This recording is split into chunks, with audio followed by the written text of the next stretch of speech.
মেঘ, পাহাড়, মিনিয়াংপাড়া, আর এই যে আমি। কিছু কিছু পাড়া থাকে যেখানে পৌঁছানো মানেই হচ্ছে কোনো একটা পাড়ায় পৌঁছানো না, পৌঁছানো মানে হচ্ছে নিজেকে খুঁজে পাওয়া।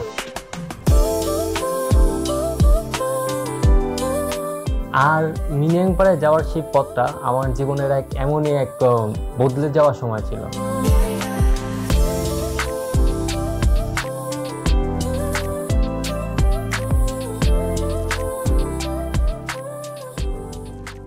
এটা ছিল আমার জীবনের প্রথম সোলো ট্যুর।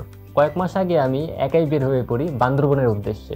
আমার লাস্ট ভিডিওতে দেখিয়েছিলাম আমি কিভাবে ঢাকা থেকে বিকালে রওনা দিয়ে রাতে চকরে এসে পৌঁছাই, তারপরে সকালে মিরিঞ্জা যাই, মিরিঞ্জার থেকেই আসলে মিললে এই যাত্রা শুরু হয়, মিনিয়াংপাড়ার যাত্রাটা। তো এখানে এখন আমি আছি লামাতে, গাড়ি নেই, এই জন্য ওয়েট করতেছি। একটা মিরিঞ্জাবের থেকে নেওয়ার পর একটা ছিল লেগুনা কিছু একটা পিক আপ ছিল, ওনার কাছ থেকে লিফট নিয়ে বিনা টাকায় লামা পর্যন্ত আসলাম। লামা থেকে এখন যাব আলীকদমে নাস্তা করে তারপরে আমি যাব ওই পিস্তংয়ের পথে। চলেন যাই।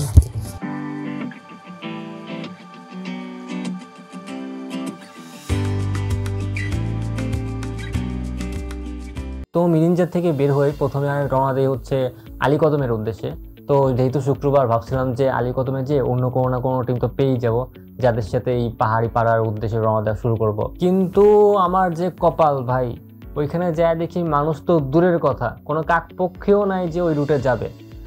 আর এদিকে আমার লাগছে ক্ষুধা, কালকে রাত্রে সেই 30 টাকা বেই না কি জন্য খাইছিলাম, আর এখন পর্যন্ত কিচ্ছু খাই নাই। তার উপর আবার কত দূর হাঁটাহাঁটি করলাম, পেটে মানে ক্ষুধা একদম মরে যেতেছি ওই টাইমে। তো আলীকদম বাজারে পৌঁছেই আগে ব্রেকফাস্টটা শেষ করে ফেলি, কারণ ক্ষুধায় একদম শেষ হয়ে যেতেছিলাম ভাই, আর এক কদম হাঁটতে পারতাম না।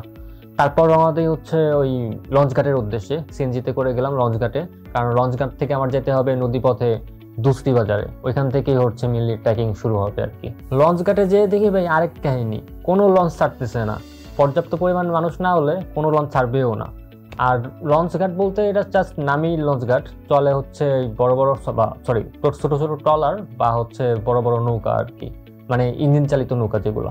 প্রায় ঘন্টাখানেক অপেক্ষা করার পর নৌকা আসলো, মানে মানুষজন আরো কয়েকজন আসলো, তারপর আমরা হচ্ছে নৌকাতে উঠলাম। আর নৌকাতে উঠে যে ভিউর ভাই রে ভাই, চারদিকে হচ্ছে পাহাড় আর পাহাড়, আর মাঝখান দিয়ে হচ্ছে ওই আঁকা বাঁকা নদী চলে যেতেছে, আমি হচ্ছে ওইখানে নৌকার উপর বসে ফিল নিতেছি আর সামনের দিকে যাচ্ছি, সেই সুন্দর।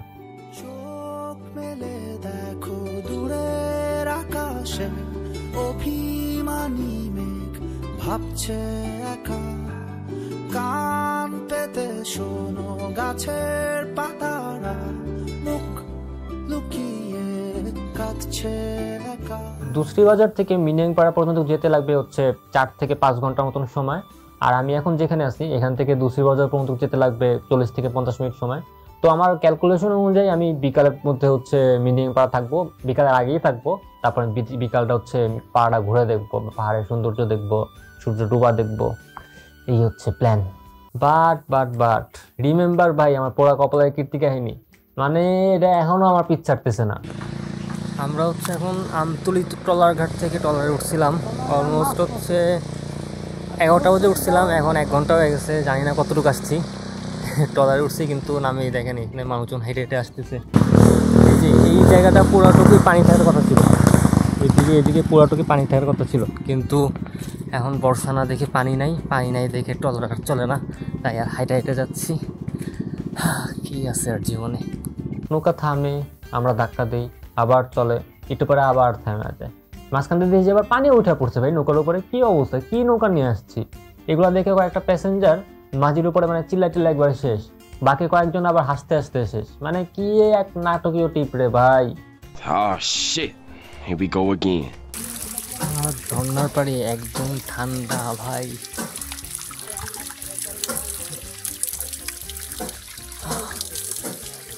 এখানে খাওয়াও যাবে, বোতলে সবাই ভরে নিচ্ছে।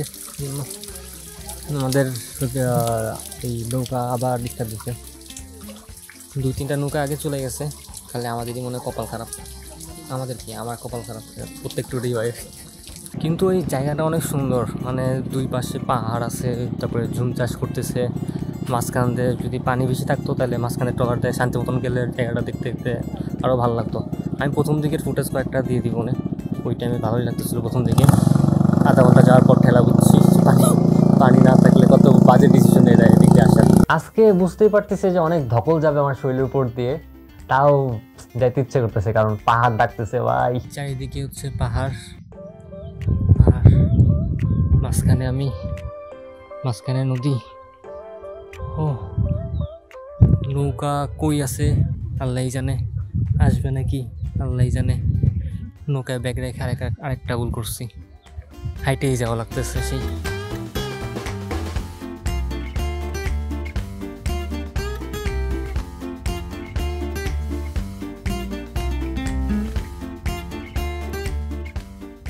তো আমরা এখন দুসরি বাজার আসলাম, 4 ঘন্টা লাগলো, 1 ঘন্টা রাস্তা 4 ঘন্টা লাগলো, এখন কী করার।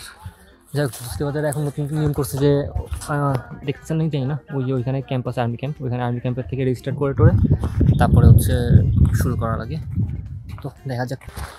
এই যে এই রাস্তা হয়ে আমরা আসছি, এখান থেকে নেমে, সরি নেমে তো না, এখানেই ছিলাম, এখান থেকে তারপরে হচ্ছে ওই ক্যাম্পে যে করে ওইখান থেকে বাজার টাজার করে আবার এদিক দিয়ে যেতে হবে। দুসরি বাজার যে একটা টিমের সাথে দেখা হয়, তারাও যাবে হচ্ছে ক্রিস্পাং পাহাড়ে। তো গল্প করতে করতে ওদের সাথে আমিও জয়েন করে ফেলি। এখনও মেন ট্র্যাক শুরু হয় নাই, আমরা হচ্ছে একটা পাড়া টাড়া দিয়ে যাচ্ছি, এই যে পাড়া পাড়া। আর অ্যাজ ইউজুয়াল এতক্ষণ যে পাহাড়গুলো ছিল ওই পাহাড়গুলোই এখনও, এগুলো মনে হয় টপকায় টপকায় টপকায় টপকায় টপকায় টপকায় তারপরে চাইতে হবে। পুরো পাহাড়ের মাঝখানে একা একা, সেই একটা ভাই ভালোই লাগতেছে, মানে ভাবতেই ভালো লাগতেছে। জীবনে ফার্স্ট ট্যুর একা একা দিচ্ছি, উইদাউট কোনো গাইড। দেখা যাক কতটুকু চাইতে পারি। আর সেকেন্ড, এখানে হচ্ছে কোনো নেটওয়ার্ক নাই, তো আপনারা যদি কেউ আসেন ওই প্রিপারেশন নিয়ে আসেন, বাসায় বলে চলে আসেন, 2-3 দিন কোনো খোঁজখবর থাকবে না আমার। আমি হচ্ছে যখন আমরা ওই যে ভেলাতে উঠলাম না, ভেলা নৌকা টোকা বোট টোট যে কোনো একটাতে উঠলাম, ওইখান থেকেই নেটওয়ার্ক ছিল না, এখন পর্যন্ত নেটওয়ার্ক নাই। সামনে মনে হয় 2-3 দিন ফোনে নেটওয়ার্ক থাকবে না। আমার হচ্ছে এয়ারটেল আর টেলিটক সিম, একটাতেও নেটওয়ার্ক নাই। গ্রামীণ সিমও শুনলাম যে নেটওয়ার্ক নেই, কয়েকজনের কাছে ছিল গ্রামীণ সিম। মাঝখানে অনেকগুলো ঝিরি টিরি পার হয়ে যাওয়া লাগতেছে, হালকা হালকা ছোটো ছোটো টিরি। ভালো কথা, এখানে এসে ফ্রেন্ডদের সাথেও দেখা হয়ে গেল। এই দেখেন,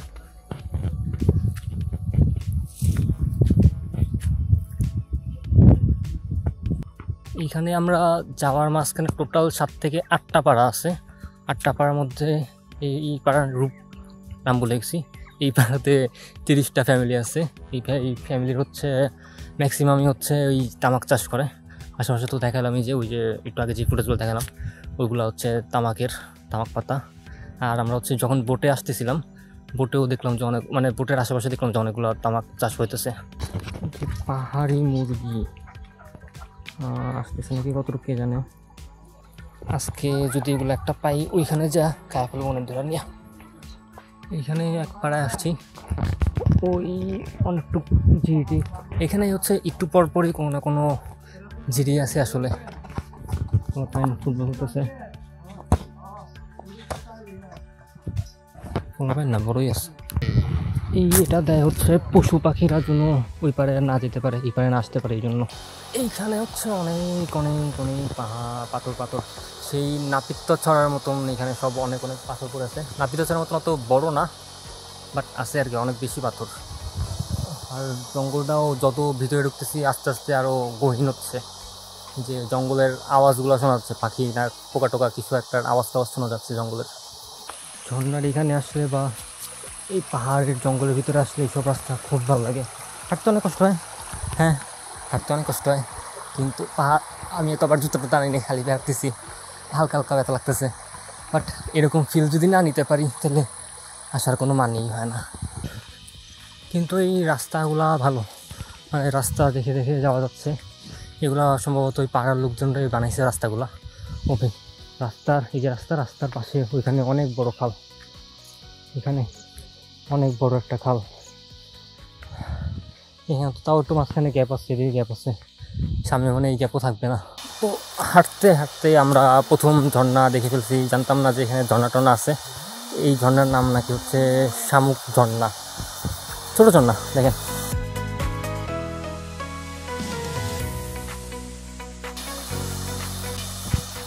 ঝর্ণায় তেমন একটা পানি নেই, সেই পানি নেই, আর ঝর্ণা থেকে পানি থাকবে।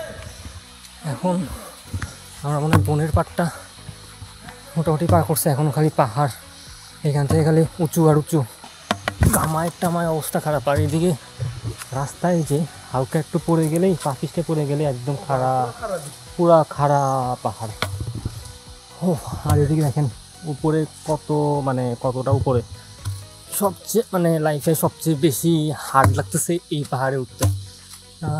রাস্তা যেমন তেমন, বাট অনেক লং অলরেডি আমরা 2 ঘন্টা হয়ে গেছে। আমি অন্য সব পাহাড়ে যে স্পিডে হাঁটি তার চেয়ে বেশি স্পিডে হাঁটতেছি, বাট তাও 2 ঘন্টা হয়ে গেছে, এখনও ওই পাড়াই পেলাম না, জাস্ট একটা ঝর্ণা পাইলাম। এই জায়গাটা দেখেন কি গহীন ভাই রে ভাই, জাস্ট একটু পা পিছলাই গেলেই। এখানে বর্ষা টর্ষা হলে কে জানে পানিটা নিতে পা পিছলার চান্স থাকে বেশি মেবি। এই এলাকা গহীন আর গহীন থেকেও গহীনতর। বান্দরবন ভাই এমনিতে ফেমাস হয় না এত গহীনের জন্য, আসলেই বনেদা। বান্দর না দেখলেও বন দেখছি ভাই, প্রচুর গহীন বন। তো আমরা এখন এক জায়গায় থামছি, এটা হচ্ছে পানি নেওয়ার লাস্ট স্টেপ। ক্লিক দেখতে পারবেন নাকি, ওইখানে যেভাবে নিয়েছিলাম ওরকম একটা করে রাখছে। এই যে এখান থেকে পানি পড়ে, একদম ঝর্ণার পরিষ্কার পানি, এখান থেকে পানি নিয়ে খাওয়া যাবে ডাইরেক্ট।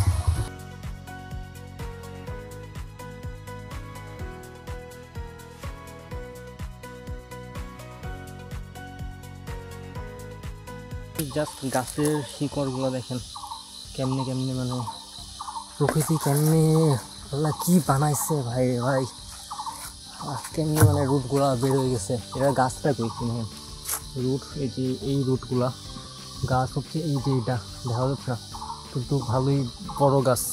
ক্যামেরাতে দেখা যাচ্ছে না হয়তো বা, কারণ ক্যামেরা তো আল্লাহ বানায়নি, মানুষ বানাইছে। এই যে সেই গাছটা, এই গাছটার রুটটাই হচ্ছে ওই যেগুলা এখন কত খারাপ। আরেকটা কথা হচ্ছে যে পাহাড়ের পানিগুলো তো দেখালাম কত পরিষ্কার অ্যান্ড অনেক মিষ্টি পানি, ঝর্ণার পানি তো ঠান্ডা পরিষ্কার, সব দিক দিয়ে পারফেক্ট। তো মামা বললো যে একটা কথা, বাঙালিরা পানি নষ্ট করে কিন্তু পাহাড়িরা পানি নষ্ট করে না। কথাটা আসলে ভালো লাগছে, আসলে সত্য। কারণ যে পাহাড়িরা এমনিতেই পানি পায় না ভাই, তো ওরা পানির মর্যাদা জানে। ঢাকাতে তো যখন ফ্রিতে পানি দেওয়া হয় ওই যে বোতল, বিভিন্ন প্রোগ্রামে 20 টাকা বোতলগুলো দেওয়া হয়, এরই কতজন ফালায় দেয়। আর এখানে লিটারি ওরা যুদ্ধ করে পানি পাওয়ার জন্য।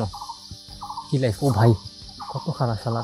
যাওয়ার পথের রাস্তা ভাই রে ভাই এত সুন্দর, কি বলবো। আমি দেখি যে দূরে পাহাড় আর পাহাড়, উঁচু উঁচু পাহাড়, ওর মধ্যে দেখতে যাচ্ছি, আবার হুট করে দেখি যে জঙ্গলের মধ্যে চলে আসছি। অনেক পথ খালি ঝিরিপথ পার করতেছি, আবার দেখি জঙ্গল, তারপর আবার জঙ্গল পেয়ে হলেই দেখি যে পাহাড় আবার চলে আসছে। তো দূরের পাহাড় দিয়ে মনে করেন একটা কুড়েঘর আছে, কুড়েঘর বা হচ্ছে ওই ঝুমঘর টাইপের, জাস্ট একটা ফ্যামিলি থাকে। আবার ওই ফ্যামিলির হচ্ছে গরুগুলা থাকে না, গোয়াল গরু যেগুলো, দেখতেছি যে হচ্ছে পাহাড়ের গা ঘেঁষে ঘাস খাচ্ছে, সেই সিনারি। লাইফের সবচেয়ে কঠিনতম পাহাড় এটা। এই যে আর এখানে একটা ঘর আছে, ঝুমঘর, পুরা পাহাড়ের মাঝখানে। যারা থাকে এদের তো খুব ভালো ফিল হওয়ার কথা, কিন্তু পানি টানির জন্য তো অনেক কষ্ট করা লাগে, সব কিছু অনেক নিচে থেকে আনা লাগে। কি কষ্টের জীবন ভাই। ঘুরতে আসা ঠিক আছে, কিন্তু থাকা জীবনে পসিবল না। এই গয়ালগুলা ভাই কই চলে আসে দেখেন, এই যে এটা খাচ্ছে, বিশাল বড়। এখানে তো মনে হচ্ছে না, বাট বিশাল বড় গোয়াল এটা। অনেকগুলো গোয়াল দেখলাম মাঝখানে, চেহারা একটু অন্যরকম, অসহজনিত গোয়াল। আমরা এই রুট দিয়ে মাত্র আসলাম, দূর দূরান্তে পাহাড় পাহাড়, পাহাড় ছাড়া আর কিছু দেখা যায় না। আর এখন কুয়াশা, ঠান্ডা বাড়তেছে। তো এটার নাকি 6টা স্টেপ আছে, মাত্র 3য় স্টেপে আসলাম। বাজে হচ্ছে 6টা 30, বের হয়েছিলাম 3টা 10-এ। বাট এখান থেকেও ভিউটা ভালোই, কিন্তু শীত লাগতেছে। যতই সামনে এগোচ্ছিলাম ততই দেখি আলো কমে আসতেছিল, সন্ধ্যা হলো, তারপরে হুট করে অন্ধকার হয়ে গেল, সব রাত হয়ে গেল। তাও দেখি ভাই পথ শেষই হয় না, অলরেডি অন্ধকার হয়ে গেছে। লাইট দিয়ে চালাচ্ছি, দেখা যায় নাকি। এখনও মনে হয় আরও আধা ঘন্টার মতো লাগবে, এখন বাজে 7টার মতন। টর্চ লাইট দিয়ে 30 থেকে 40 মিনিট হাঁটার পর হঠাৎ এক জায়গায় বসলাম, কারণ ভার্সিটি টিমে কয়েকজন অনেক পিছনে পড়ে গেছে, তাদের জন্য ওয়েট করতে হবে। কারণ হচ্ছে রাতের বেলা পাহাড়ে কাউকে একা রেখে আসলে যাওয়া উচিত না কখনোই। আর তখনই আকাশের দিকে তাকিয়ে দেখলাম যে ভাই লক্ষ লক্ষ তারা। ঢাকায় তো এখন তারা দেখাই যায় না, কারণ পলিউশন। 8টা বাজে আমরা হচ্ছে এই পাড়ার গেটে আসলাম। মিনিয়াং পাড়ায় পৌঁছালাম আসলে অনেক রাত করেই। এক্সপেক্টেড টাইম অনুযায়ী আমার আরও 3 থেকে 4 ঘন্টা আগেই আসার কথা ছিল, বাট কি আর করার, কপালে নাই ভাই, বিকালটা দেখা হলো না। পাড়ায় এসেই ভার্সিটি টিমের ওই গাইড মামা রান্নাবান্না শুরু করলো। আমরাও রান্নাবান্না শেষে ওই 3 খিচুড়ি খেয়েই ঘুমাই পড়লাম, কারণ ভাই খুব টায়ার্ড, শরীর নিতে পারতেছে না, জাস্ট একটু এরম করছে আর ঘুমাই গেছি। মাত্র ঘুম থেকে উঠলাম, এখন 6টা বাজে। আপনাদের ভিউ দেখায় এখান থেকে। সকালটা ছিল একবারে উসুল, আসলে টাকা উসুল, ট্রেকিং উসুল, জীবনের প্রত্যেকটা ক্লান্তির মুহূর্তের কষ্ট উসুল।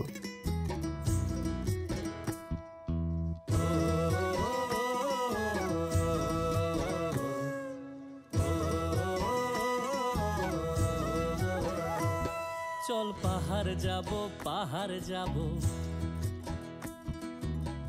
জুম ঘরে ঘুম দেব,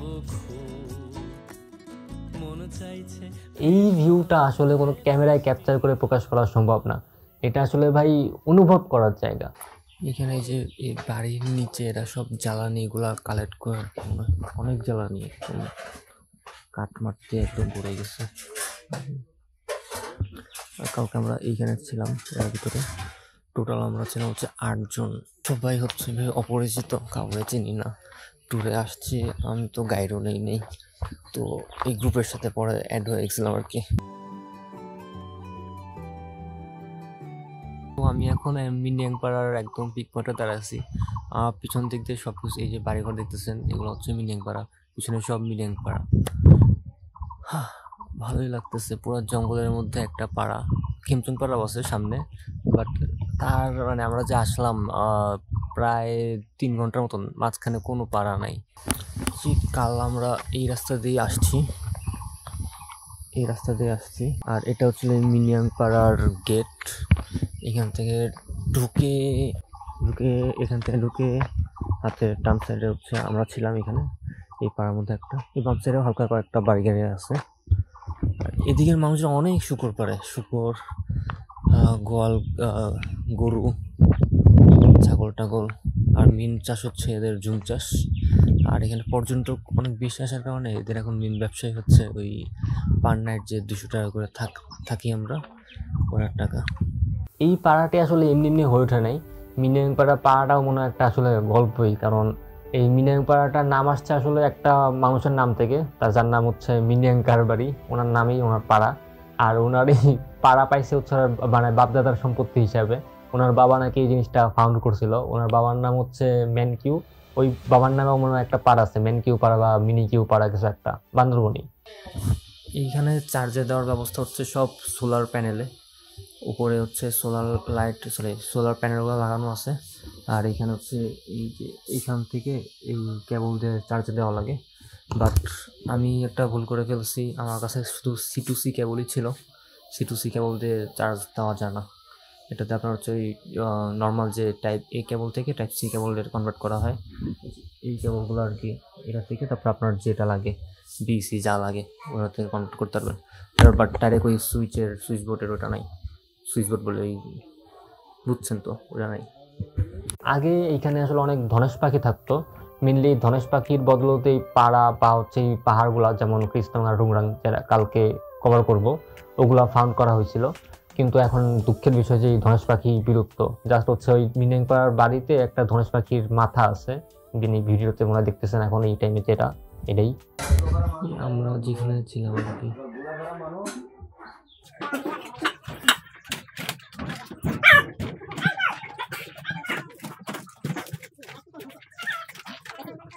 এই পাহাড়ি অঞ্চলগুলোতে ওনারা অনেক জুম চাষ করে থাকে।